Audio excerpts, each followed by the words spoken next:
नमस्कार। आकाशवाणी से प्रस्तुत है समाचार संध्या।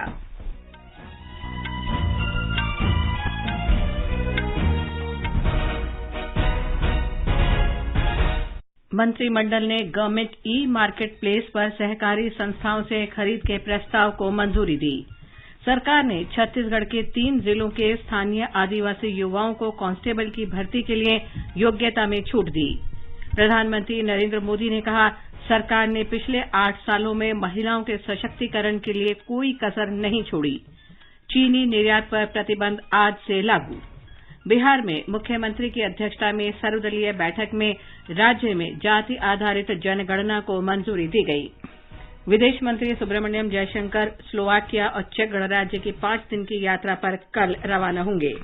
मणिपुर में इम्फाल में United Tribal Liberation army James समूह के 14 उग्रवादियों ने मुख्यमंत्री एन बीरेन सिंह के सामने आत्मसमर्पण किया। उत्तराखंड में यूनेस्को धरोहर स्थल फूलों की घाटी को आज से पर्यटकों के लिए खोला गया। जकार्ता में भारत ने जापान को 1-0 से हराकर एशिया कप पुरुष हॉकी का कांस्य पदक जीता। फ्रेंच ओपन टेनिस पुरुष डबल्स में रोहन बोपन्ना नीदरलैंड्स के मार्क मिडलकॉप की जोड़ी का सेमीफाइनल मुकाबला कल।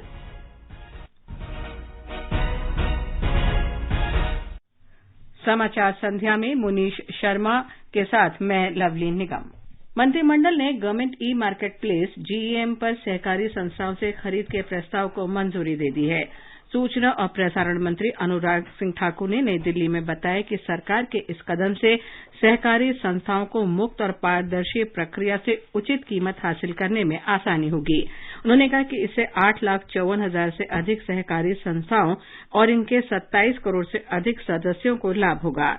उन्होंने कहा कि सहकारिता मंत्रालय जीईएम पर दर्ज होने वाली सहकारी संस्थाओं की सूची तैयार करेगा। उन्होंने कहा कि जीईएम इसके लिए सहकारी संस्थाओं को एक समर्पित प्रक्रिया उपलब्ध कराएगा। उन्होंने कहा कि जीईएम पोर्टल खोलने से संस्थाओं और लोगों को बहुत लाभ हुआ है। जेम लाने का उद्देश्य एक ओपन और ट्रांसपेरेंट पब्लिक प्रोक्योरमेंट सिस्टम खड़ा करने का था, जिसमें सफलता भी मिली है और उसका निर्माण भी पिछले कुछ वर्षों में हुआ है।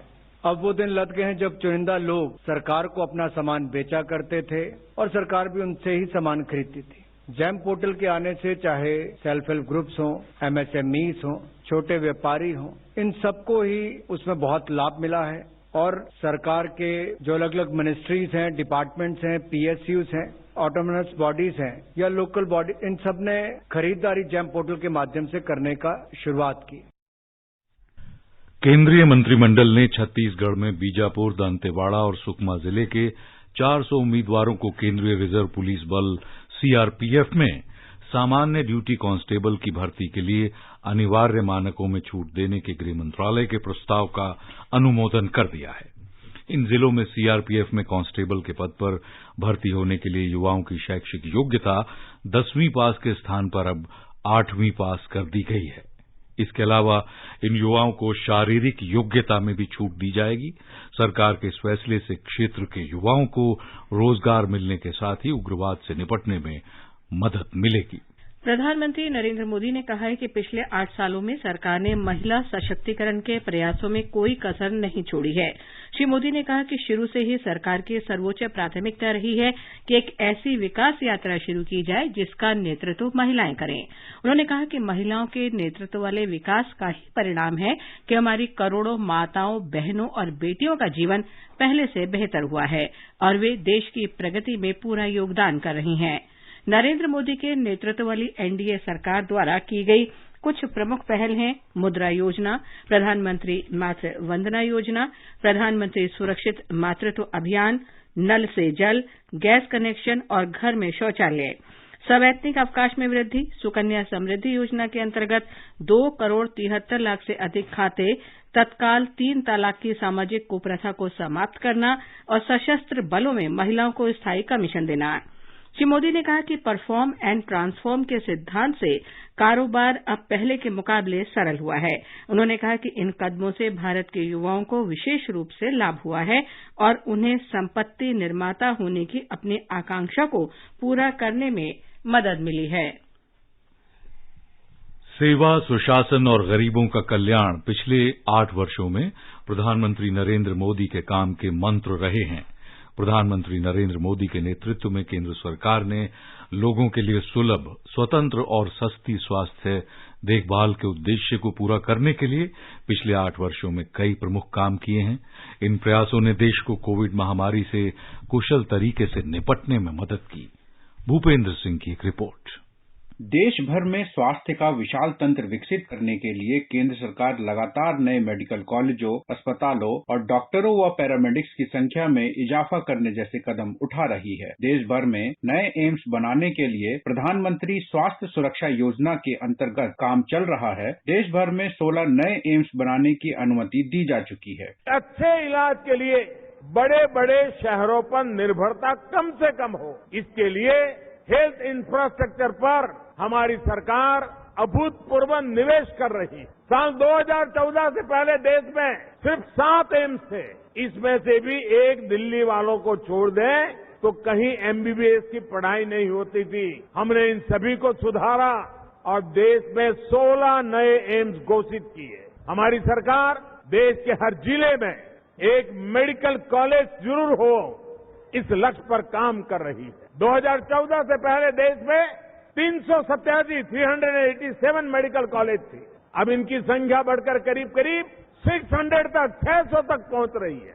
बीते 7 साल में एमबीबीएस और पीजी के लिए 70,000 से ज्यादा नई सीटें जुड़ी है। देश को आजादी के बाद जितने डॉक्टर मिले, हमारी सरकार के प्रयासों से अब उससे भी ज्यादा डॉक्टर अगले 10 वर्ष में मिलने जा रहे हैं।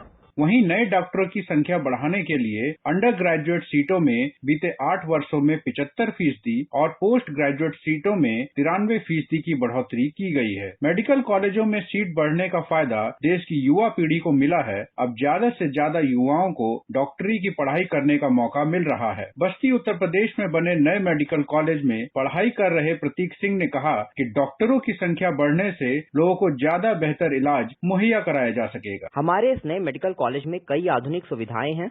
यहाँ छात्रों को पढ़ाई के साथ साथ रहने की भी अच्छी व्यवस्थाएं मिल रही हैं। मैं मोदी सरकार की तारीफ करना चाहता हूँ कि उनके निर्णय की वजह से देश भर में मेडिकल की सीट्स बढ़ी हैं। इस कदम से मेरे जैसे अन्य युवाओं को भी फायदा मिलेगा। कोविड महामारी के कारण पिछले 2 वर्ष में अनेक लोगों को स्वास्थ्य, रोजगार और आजीविका संबंधी समस्याओं का सामना करना पड़ा। इस अवधि में आम लोगों के लिए केंद्र सरकार द्वारा अनेक योजनाएं शुरू की गईं। आकाशवाणी समाचार से बातचीत में प्रयागराज के एक लाभार्थी श्याम मणि पांडे ने अनुभव बताए और महामारी से निपटने में केंद्र सरकार के प्रयासों की सराहना की। मेरा नाम श्याम मणि पांडे है। मैं ग्राम बक्सेड़ा सिकंदरा का निवासी हूँ। मुझे कोरोना काल में दिक्कतों का सामना करना पड़ा। हमारे गांव प्रधान ने मुझको सहायता दिया और वहाँ पे जाकर जो हमारे गांव के कोटेदार थे वो उन्होंने भी मुझको राशन दिया बराबर हमको। कोरोना काल में मुझको दिक्कतें आई तो जैसे सिलेंडर कुछ फ्री मिल रहा था सरकार की योजना तरफ से, उससे थोड़ी मदद हो गई। प्रयागराज के रामनाथ को दिव्यांग होने के कारण कोविड के दौरान अनेक कठिनाइयों का सामना करना पड़ा। सरकार की योजना आ गया, हमारा सुनवाई हो गया, हमको रहने के लिए पहले घर मिल गया और खाने के लिए हमको सरकार जो है कम से कम हमारे पास कारण नहीं था, कारण बाद में बना था, मगर हमको 5-6 साल जो है राशन फुल हमको दिया। उसके बाद जो कोरोना लगा था, कोरोना में हमको फ्री राशन मिला, फ्री भोजन भी मिला, हमको बहुत सुविधा मिला। चीनी निर्यात पर प्रतिबंध आज से लागू हो गया है। ये प्रतिबंध अक्टूबर में त्योहारों का मौसम समाप्त होने तक लागू रहेगा। भारत दुनिया में चीनी का सबसे बड़ा उत्पादक है, लेकिन इसकी खपत भी यहां अधिक है। सरकार ने पिछले सप्ताह घरेलू उपलब्धता को सुनिश्चित करने के लिए चीनी निर्यात की सीमा निर्धारित करने का फैसला किया था। खाद्य मंत्रालय में सचिव सुधांशु पांडे ने कहा कि इस विपणन मौसम में भारत का निर्यात रिकॉर्ड ऊंचाई पर पहुंच गया। राष्ट्रीय शिक्षा मंत्रियों का 2 दिन का सम्मेलन आज गुजरात के गांधीनगर में शुरू हुआ। शिक्षा मंत्री धर्मेंद्र प्रधान ने कहा कि सम्मेलन में होने वाले विचार विमर्श से राष्ट्रीय शिक्षा नीति के दृष्टिकोण को लागू करने, इसे बढ़ाने और देश में शिक्षानुकूल तंत्र को मजबूत करने में मदद मिलेगी। उन्होंने कहा कि राष्ट्रीय शिक्षा नीति स्कूलों में कौशल और राष्ट्रीय डिजिटल शिक्षा आर्किटेक्चर और राष्ट्रीय शैक्षिक प्रौद्योगिकी मंच जैसी डिजिटल पहलों पर ध्यान केंद्रित कर रही है। ये समाचार हमारी वेबसाइट newsonair.com/hindi और हमारे mobile app news on AIR पर भी उपलब्ध हैं। कंपटीशन की अगर आप कर रहे हैं तैयारी तो उनके लिए ऑल इंडिया रेडियो पर हम लाए हैं अभ्यास, एक ऐसा कार्यक्रम जिसमें आप पूछेंगे सवाल व्हाट्सएप नंबर 9289094044 पर या फिर ईमेल करेंगे abhyas.airnews@gmail.com पर और हमारे विशेषज्ञ देंगे इसका जवाब। इस बार का विषय है एनवायरमेंट एंड क्लाइमेट चेंज और सवाल भेजने की अंतिम तारीख है 1 जून। आपका अभ्यास हमारा प्रयास।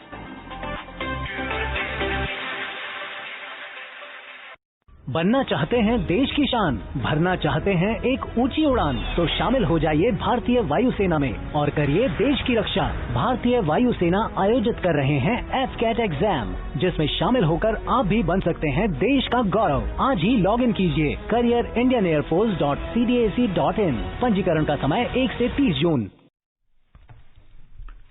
समाचार संध्या में एक बार फिर आपका स्वागत है। आगे बढ़ने से पहले मुख्य समाचारों पर एक नजर। मंत्रिमंडल ने गवर्नमेंट मार्केट प्लेस पर सहकारी संस्थाओं से खरीद के प्रस्ताव को मंजूरी दी। सरकार ने छत्तीसगढ़ के 3 जिलों के स्थानीय आदिवासी युवाओं को कांस्टेबल की भर्ती के लिए योग्यता में छूट दी।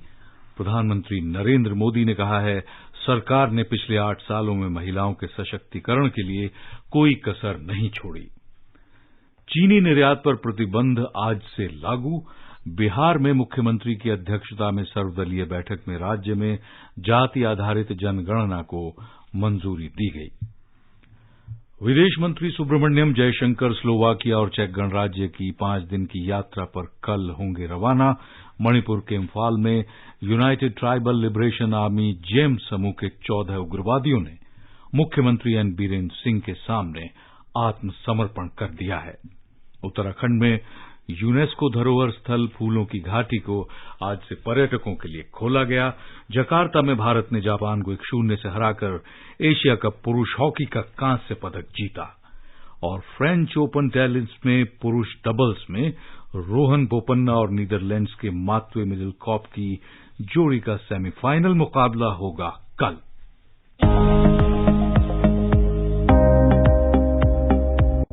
प्रेमी हो जाओ तैयार, आया है फिल्मों का त्योहार। 29 मई से 4 जून तक लगातार सपनों का शहर लाया आपके लिए उपहार। देखिए Mumbai international film festival online भी ऑफलाइन भी। पंजीकरण कराएं www.miff.in पर।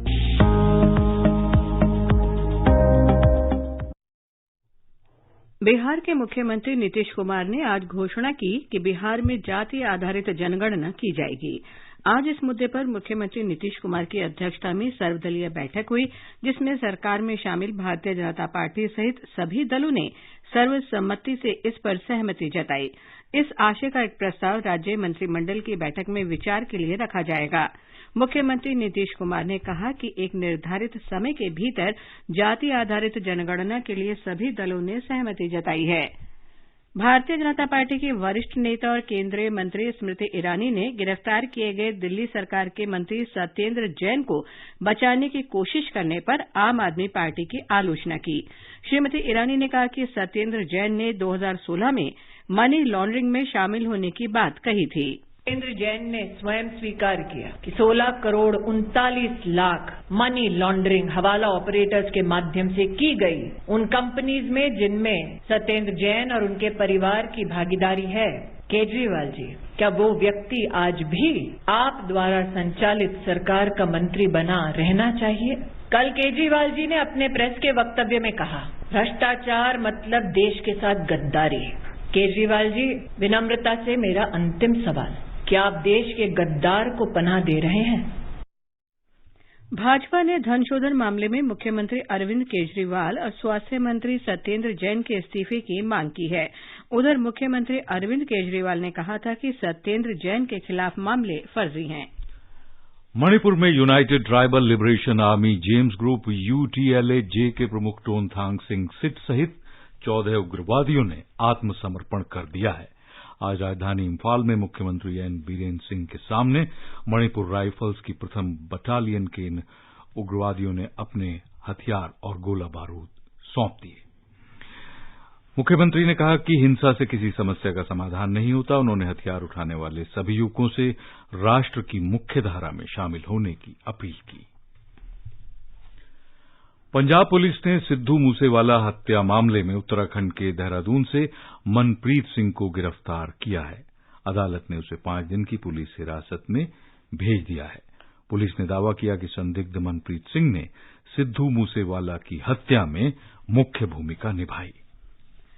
उत्तर प्रदेश में अयोध्या में निर्माणाधीन राम मंदिर के गर्भगृह का निर्माण कार्य मुख्यमंत्री योगी आदित्यनाथ द्वारा आधारशिला रखने के साथ ही शुरू हो गया है। मंदिर निर्माण का प्रभार संभाल रहे श्रीराम जन्मभूमि तीर्थ क्षेत्र न्यास ने बताया है कि गर्भगृह के लिए राजस्थान के मकराना की पहाड़ियों का संगमरमर इस्तेमाल किया जाएगा। इसे तराशने का काम 2 वर्कशॉप में किया जा रहा है। प्रधानमंत्री नरेंद्र मोदी ने वर्ष 2020 में 5 अगस्त को मंदिर निर्माण के लिए भूमि पूजन में हिस्सा लिया था, जिसके बाद मंदिर का निर्माण कार्य शुरू हुआ। स्वास्थ्य मंत्रालय ने आज हर घर दस्तक अभियान के दूसरे चरण की शुरुआत की। कोविड कार्य दल के अध्यक्ष डॉक्टर एनके अरोड़ा ने आकाशवाणी से विशेष भेंटवार्ता में कहा कि 2 महीने तक चलने वाले इस अभियान का उद्देश्य सभी पात्र आयु वर्गों में कोविड टीकाकरण में तेजी लाना है।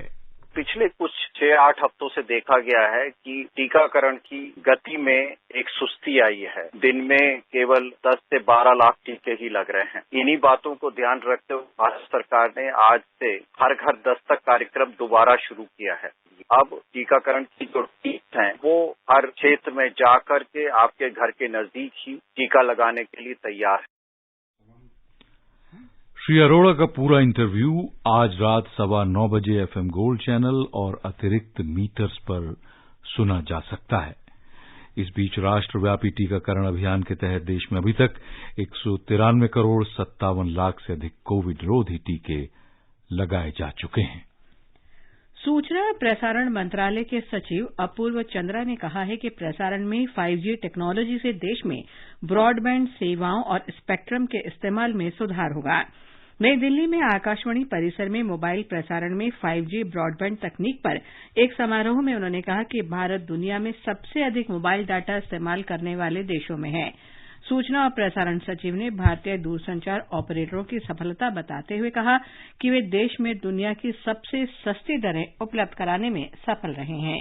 In India, we are a very large consumer of data, and this convergence is going to improve how the broadband is being consumed, and from the perspective of the telecom operators, how the spectrum is being utilized. That is a very, very important national objective. We have one of the largest mobile data numbers in the world, 1.2 billion mobiles, of which almost 750 million are smartphones. And this internet traffic, of which 82% is video, this was not known to me. 1.1 million minutes of video every second, equivalent to 60 billion DVDs in a month. सूचना और प्रसारण सचिव ने कहा कि समाचारों को app के माध्यम से मोबाइल पर देखा जा सकता है और यहां तक कि प्रसार भारती के पास अपना न्यूज ऑन AIR ऐप है, जिसका बड़ी संख्या में लोग इस्तेमाल कर रहे हैं। इस अवसर पर प्रसार भारती के मुख्य कार्यकारी अधिकारी शशि शेखर वेम्पति ने कहा कि डायरेक्ट टू मोबाइल सेवा में भारत अन्य देशों के मुकाबले आगे बढ़ सकता है। So it was very clear that unless we rethink our approach to media and how we reach the consumer, we are going to be left behind. And we have to get ahead of the technology cycle. We can't be behind the technology cycle. Doordarshan had invested in digital terrestrial systems. Consumer behavior has changed in India. First of all, we leaped from the rooftop antenna to DTH and cable. We skipped the steps in between. From there, now we have leaped to the world of smartphones, and everyone is consuming content on their phones. That is the reason why it's so important for us that the disruptive potential of this technology, because it can put us ahead of the curve rather than always being behind the curve. आजादी का अमृत महोत्सव के अंतर्गत आइए अब सुनते हैं आकाशवाणी की विशेष प्रस्तुति आजादी का सफर। आजादी का अमृत महोत्सव।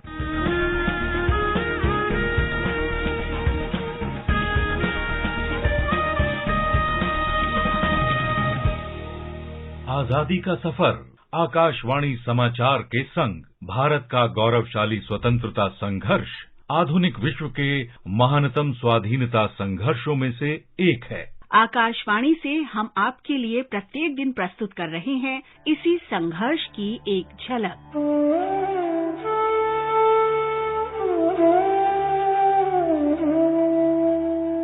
आज हम याद कर रहे हैं स्वाधीनता सेनानी और भारत के पूर्व राष्ट्रपति नीलम संजीव रेड्डी को। उनका जन्म आंध्र प्रदेश के वर्तमान अनंतपुर जिले में हुआ था। रेड्डी ने विश्वविद्यालय की शिक्षा पूरी की और अनंतपुर के सरकारी कला महाविद्यालय में पढ़ने लगे। जुलाई 1929 में महात्मा गांधी की अनंतपुर यात्रा के बाद रेड्डी स्वतंत्रता संघर्ष में शामिल हो गए। उन्होंने महाविद्यालय की पढ़ाई छोड़ दी और स्वाधीनता आंदोलन में कूद पड़े। वे यूथ लीग से निकटता से जुड़े थे और विद्यार्थी सत्याग्रह में भाग लेते थे। 1938 में रेड्डी आंध्र प्रांतीय कांग्रेस समिति के सचिव निर्वाचित किए गए।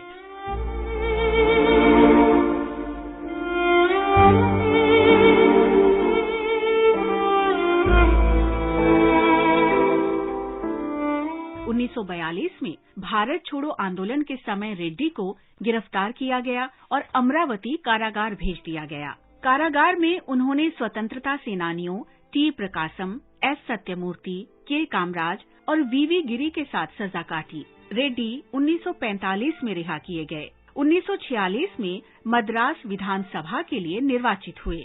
1953 में वो आंध्र राज्य के उप मुख्यमंत्री बने और फिर 1956 में आंध्र प्रदेश के प्रथम मुख्यमंत्री बने।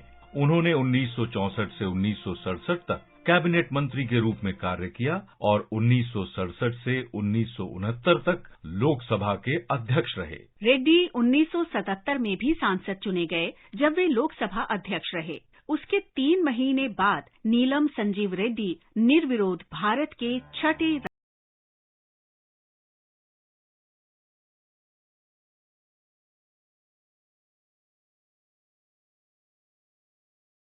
Since we became free, the events of the recent past have proved the maturity of thought and action of the millions of our toiling countrymen who have confirmed our belief in the democratic way of life.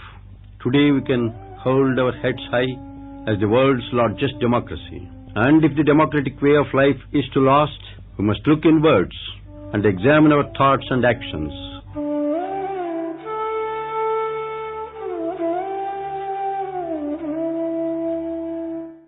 जून 1996 को उनका निधन हुआ। महान राष्ट्रवादी नेता को हमारा नमन। आरंभ है प्रचंड बोल मस्तकों के झुंड, आज जंग की घड़ी की तुम गुहार दो। हम आज वीर ईसावी सिंह को भी याद कर रहे हैं। वो उत्तर प्रदेश के जौनपुर के निवासी थे। ईसावी सिंह 1857 में भारत के प्रथम स्वतंत्रता संघर्ष के समय जौनपुर में अंग्रेजों से लड़ रही सेना में शामिल हो गए।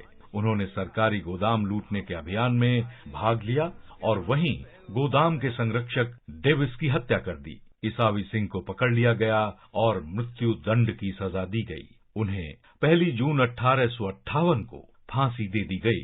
वीर ईसावी सिंह को हमारा शत शत नमन।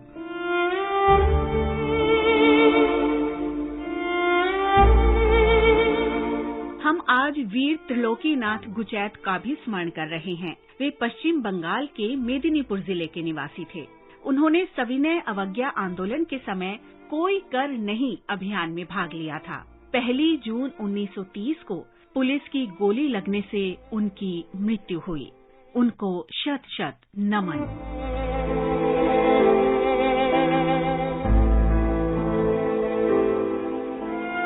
आज कार्तिक मिश्र की भी पुण्यतिथि है। उनका निधन 1 जून 1930 को हुआ था। कार्तिक बंगाल के सेरामपुर गांव के निवासी थे। विद्यार्थी जीवन में ही वो सत्याग्रह में शामिल हो गए। 1 जून 1930 को नमक सत्याग्रह के समय प्रताप दिघी में पुलिस लूट और आक्रमण का समाचार सुना तो अत्याचार के विरोध में कार्तिक के साथ 200 लोग प्रदर्शन के लिए एकत्र हो गए। पुलिस ने अंधाधुंध गोलीबारी शुरू कर दी। गोलीबारी में 2 लोग मारे गए और अनेक घायल हुए। मृतकों में कार्तिक भी थे। धरती माँ के वीर सपूत को हमारी भावभीनी श्रद्धांजलि। आजादी का सफर आकाशवाणी समाचार की संग श्रृंखला की आज की कड़ी में बस इतना ही। कल फिर मिलेंगे नई कड़ी के साथ।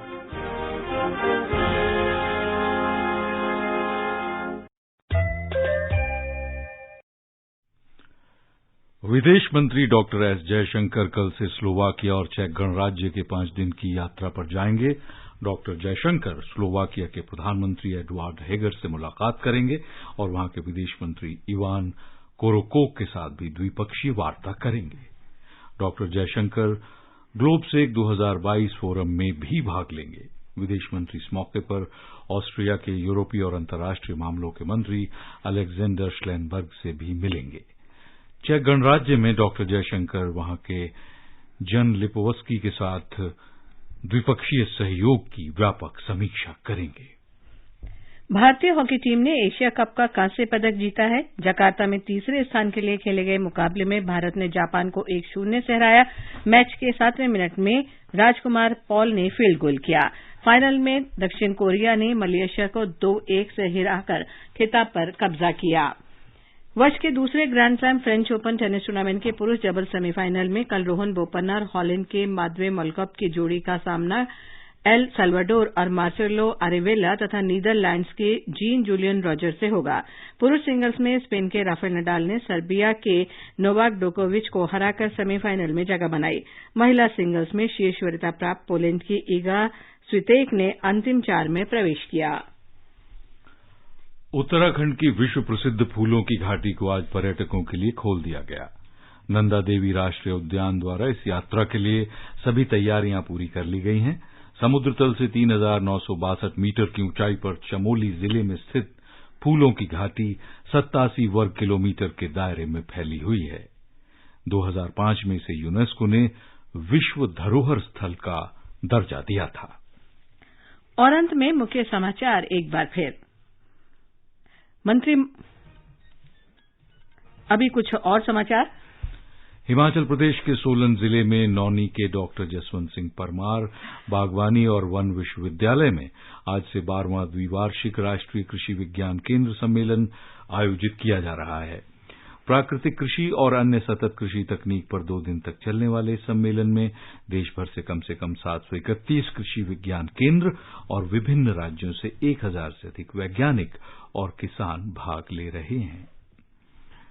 21 जून को 8वें अंतर्राष्ट्रीय योग दिवस पर लोगों की अधिकतम भागीदारी सुनिश्चित करने के लिए केंद्र शासित प्रदेश जम्मू कश्मीर में तैयारियां चल रही हैं। इस बारे में लोगों को जागरूक करने के लिए आज से दक्षिण कश्मीर के कुलगाम जिले में योग शिविर का भी आयोजन किया जा रहा है। आकाशवाणी से बातचीत में जिले में आयुष के क्षेत्रीय अधिकारी अब्दुल रहमान राथेर ने लोगों से स्वस्थ जीवन के लिए योग अपनाने की अपील की। अंत में मुख्य समाचार एक बार फिर। मंत्रिमंडल ने गवर्नमेंट ई मार्केट प्लेस पर सहकारी संस्थाओं से खरीद के प्रस्ताव को मंजूरी दी। सरकार ने छत्तीसगढ़ के 3 जिलों के स्थानीय आदिवासी युवाओं को कांस्टेबल की भर्ती के लिए योग्यता में छूट दी। प्रधानमंत्री नरेंद्र मोदी ने कहा, सरकार ने पिछले 8 सालों में महिलाओं के सशक्तिकरण के लिए कोई कसर नहीं छोड़ी है। चीनी निर्यात पर प्रतिबंध आज से लागू। बिहार में मुख्यमंत्री की अध्यक्षता में सर्वदलीय बैठक में राज्य में जाति आधारित जनगणना को मंजूरी दी गई। विदेश मंत्री सुब्रमण्यम जयशंकर स्लोवाकिया और चेक गणराज्य की 5 दिन की यात्रा पर कल रवाना होंगे। मणिपुर के इम्फाल में United Tribal Liberation army James समूह के 14 उग्रवादियों ने मुख्यमंत्री एन बीरेन सिंह के सामने आत्मसमर्पण कर दिया है। उत्तराखंड में यूनेस्को धरोहर स्थल फूलों की घाटी को आज से पर्यटकों के लिए खोल दिया गया है। जकार्ता में भारत ने जापान को 1-0 से हराकर एशिया कप पुरुष हॉकी का कांस्य पदक जीता। और फ्रेंच ओपन टेनिस में पुरुष डबल्स में रोहन बोपन्ना और नीदरलैंड्स के मात्वे मिडलकॉप की जोड़ी का सेमीफाइनल मुकाबला कल। इसके साथ ही समाचार संध्या का ये अंक समाप्त हुआ। नमस्कार।